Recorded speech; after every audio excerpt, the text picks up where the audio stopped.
Drone shows are becoming quite the thing when it comes to events and extravaganza galore. It has indeed become something of an arms race of sorts, with organizers aiming to put more drones in the air than the previous guy.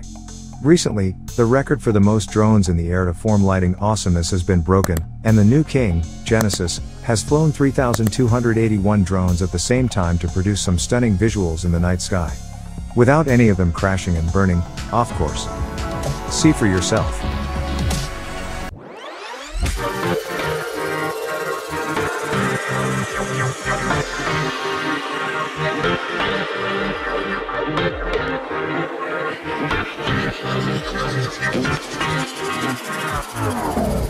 The previous holder was Shenzhen Demoda Intelligent Control Technology, who got an impressive 3,051 drones in the air. Let's have a look, shall we?